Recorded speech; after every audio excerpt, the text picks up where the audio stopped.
Bonjour et bienvenue dans ce nouveau numéro de Questions sans détour. Invité aujourd'hui Mehdi Keïta, bonjour. Bonjour. Merci d'être avec nous. Alors vous êtes le représentant d'Arnaud Montebourg en Guadeloupe. Il est pour l'instant, je dis bien pour l'instant, le deuxième homme annoncé par les sondages. C'est quoi? C'est sa campagne qui est un peu molle, qui est bonne? Vous la jugez comment aujourd'hui? La campagne commence à prendre. Je pense qu'il a déjà débuté depuis le mois d'août, la campagne, mais je pense qu'elle commence à prendre. Et surtout, les gens, la population commence à comprendre que le Made in France qu'il essaie de développer, cet esprit de travail qu'il essaie de mettre en place, ça commence à prendre et faire comprendre que la gauche aussi, c'est aussi le travail. La gauche, c'est aussi le développement des entreprises, c'est aussi la production.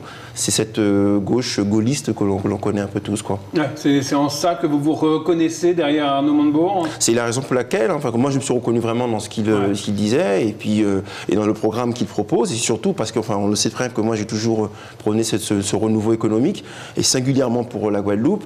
Quand il a parlé de Made in France, je me suis dit c'est bien parce qu'on peut le décliner en Made in Guada aussi ici, Made in Guadeloupe, parce qu'on a besoin aussi de faire de la production en Guadeloupe, donc c'est important. Ouais. Pourquoi pas Benoît Hamon? Pourquoi pas Manuel Valls?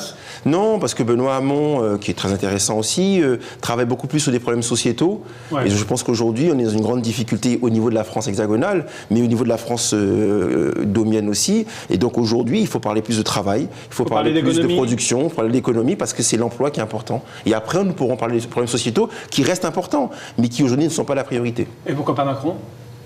Pourquoi pas Macron? Ouais. Parce qu'aujourd'hui, je ne connais pas vraiment le programme de M. Macron. Je ne sais pas ce qu'il propose.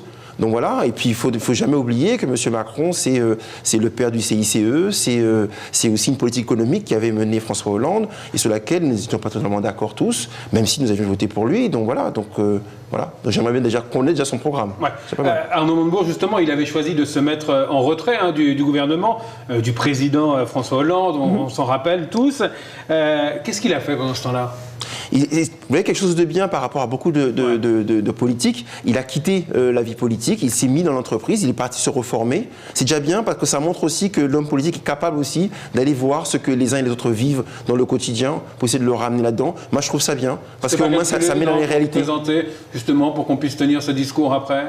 Peut-être, mais peut-être si c'est ça, pourquoi pas, mais au moins, même si c'est du marketing, ça a au moins été fait, et ça lui a permis aussi de savoir qu'est-ce que c'est que de ne pas avoir de mandat, et de savoir qu'est-ce que c'est que la vie réelle, d'avoir un salaire, d'essayer de trouver une entreprise. Voilà, c'est la vie réelle, c'est bien. Et depuis, il a été à la rencontre des Français sur le terrain? Il le fait, il tourne un peu dessus, donc c'est bien, et donc surtout, moi ce qui m'intéresse surtout, c'est de se dire en Guadeloupe, on espère qu'il va gagner le 29 janvier, et qu'il vienne en Guadeloupe pour qu'il voit ces nouvelles entreprises en Guadeloupe, ces nouvelles productions, ces filières qu'il y a en Guadeloupe, qui ne sont pas mis en valeur et qui pour autant sont source de beaucoup d'emplois et sont source de richesse pour la Guadeloupe. Pourquoi il n'est pas venu justement en Guadeloupe avant? Calendrier, finances? Non, les finances, le calendrier, et puis je pense que c'est vrai que dans son esprit, on était sur un Made in France, et que donc ceux qui se déclinent pour la France hexagonale doivent se mettre pour les Antilles, parce que c'est évident qu'on doit avoir cet esprit aussi, que de se dire que on va essayer de ne pas faire des choses toujours spécifiques pour les Antilles, comme si nous étions un appendice. Non, il faut qu'on essaie de voir dans les programmes qu'on décline pour la France hexagonale, comment on peut les mettre en application ici, pour que justement nous soyons dynamiques. Vous répondez quoi aux gens qui trouvent qu'il a une attitude assez arrogante, hautaine, distante? Moi, je dis qu'il faut les juger sur le programme, il faut juger les gens sur les actes, pas sur ce qu'on pense d'eux. Il faut juger sur les actes. Et pour l'instant, sur les actes, il a déjà prouvé, avec ce qu'il a fait quand il était ministre du redressement productif. Il est toujours resté dans cet esprit-là, de se dire comment on peut redresser la production française. Donc la production guadeloupéenne, moi je reviens toujours au niveau Guadeloupe. Qu'est-ce que l'on peut faire au niveau Guadeloupe? Parce qu'il faut vraiment changer le modèle économique guadeloupéen et aller vers de la production parce qu'on a la capacité de le faire. L'ennemi aujourd'hui, pour lui, c'est Benoît Hamon. On le voit, Manuel Valls caracole en tête dans les sondages. On les prend avec précaution, avec minutie, bien évidemment, ces sondages. Mais Benoît Hamon serait touche-touche avec lui.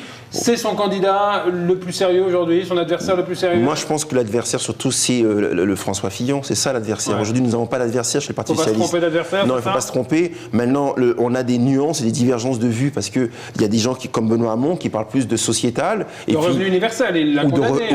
Ou de revenu universel parce qu'aujourd'hui, ce n'est pas aujourd'hui valable parce qu'on ne pourra pas le payer. Ouais. Tout le monde le voit bien. Manuel Valls, pour ce qu'il fait, est comptable d'une politique aujourd'hui qui a fracturé la gauche. Lui-même, il a dit qu'il y a des gauches irréconciliables, et nous savons bien qu'aujourd'hui, les gauches ne peuvent pas être irréconciliables, parce que si nous voulons gagner, il faut que toutes les gauches se composent et se réunissent. Donc voilà, c'est pas irréconciliable. Ouais. Sur quoi ça va se jouer désormais? On a eu le premier débat qui a eu lieu ce jeudi, d'autres vont suivre. Comment vous pensez qu'aujourd'hui, Arnaud Montebourg peut faire la différence? Je pense qu'il va faire la différence parce qu'aujourd'hui, il parle beaucoup de redressement productif, il parle beaucoup de production, il parle de feuilles de paye, il parle de richesse industrielle. Et donc, je pense que ça, les gens aussi, aujourd'hui, ils ont besoin d'avoir un objectif. Ils ne veulent pas avoir des hommes politiques qui sont là que pour faire de la gestion et de mettre des pansements sur des blessures qui existent.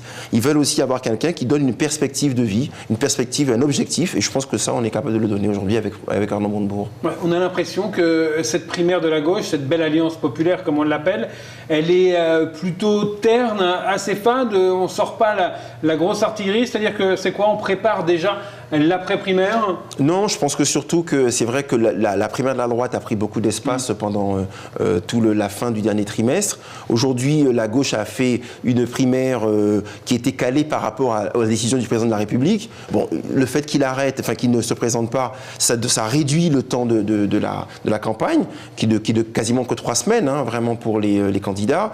Donc c'est vrai qu'on a le sentiment qu'elle va vraiment débuter, je pense, quand on verra, sur ce débat-là, quoi, qui se fait. Hilaire Brudet, sur cette même antenne, hein, le premier secrétaire de la Fédération socialiste, le disait, il faut absolument penser à la réunion de la gauche. Après, c'est le même état d'esprit qui anime Arnaud Montebourg? C'est le même état d'esprit. Aujourd'hui, c'est la gauche qui doit se réunir parce qu'on sait bien que si cette primaire ne marche pas, si les partis socialistes, on ne se réunit pas, ben l'élection présidentielle se fera à un seul tour. C'est-à-dire qu'il faudra faire un choix entre François Fillon et Marine Le Pen, ce qui est un choix qui est désastreux. Donc aujourd'hui, il est vraiment important qu'il y ait une vraie réunification de la gauche.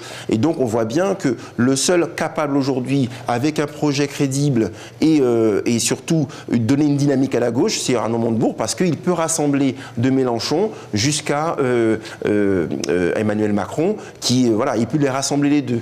Ouais. C'est l'important. Alors que c'est vrai que Manuel Valls, dès le début, avait dit qu'il y avait des gauches irréconciliables qui font que la gauche de la gauche ne se mettra pas avec lui. C'est ça la difficulté. Ouais. 7 candidats pour cette primaire, cette belle alliance populaire, c'est un bon chiffre? C'est un peu le même chiffre qu'il y avait au niveau de la droite. Je pense qu'il y a des prétentions, il y a des gens qui ont un parcours, qui ont une jeunesse, qui veulent monter des choses. Bon voilà, de toute façon, les électeurs de gauche se trancheront et mettront devant les uns ou les autres. On verra qui. On espère Arnaud Montebourg. Vous êtes son représentant, Arnaud Montebourg. Comment ça se passe sur le terrain en Guadeloupe? Vous faites partie du comité d'organisation, vous surveillez comment ça se passe? Donc je suis mandataire en fait d'Arnaud Montebourg. Donc là j'ai mis une équipe en place pour pouvoir, il y a 67 bureaux de vote, pour pouvoir avoir au moins un assesseur dans chaque bureau. On essaye ça se trouve facilement ça?